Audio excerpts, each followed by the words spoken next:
যারা যোগ্য তাদের চাকরি নিশ্চিন্ত করার দায়িত্ব সরকারের।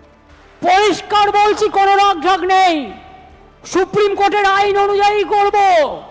পথে চলতে গেলে গর্ত আসতে পারে, পথে চলতে গেলে কিছু রাস্তা ভাঙা থাকতে পারে, বাট ভাঙা রাস্তা পেরিয়েই মানুষকে এগিয়ে যেতে হয় সফল রাস্তায়। এবং তাই মনে রাখবেন, আমাদের plan A ready, B ready, C ready, D ready and E ready. মনে রাখবেন, এই যোগ্য টিচারদের চাকরি যাতে কোনোভাবে না যায়। আপনাদের তো কেউ চাকরি টার্মিনেট করেনি এখনো পর্যন্ত, করেছে কি? কোনো নোটিশ পেয়েছেন? আপনার বিরুদ্ধে দুর্নীতি না যদি প্রমাণ করতে পারে তো কি আপনাকে কেউ যেতে বারণ করেছে?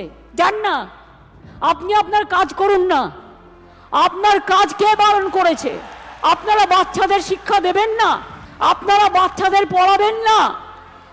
আপনারা স্কুলগুলোতে ক্লাস করবেন না?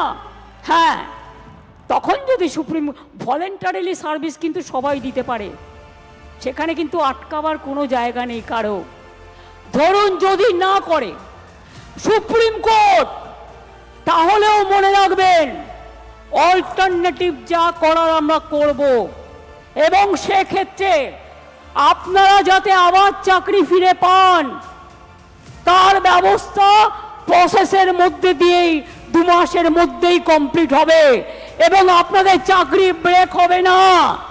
কারণ আপনার এক্সপিরিয়েন্স এবং অ্যাডিশনাল কনসেশন আপনারা পাবেন যারা 10 বছর ধরে চাকরি করছেন। এটা মাথায় রাখবেন।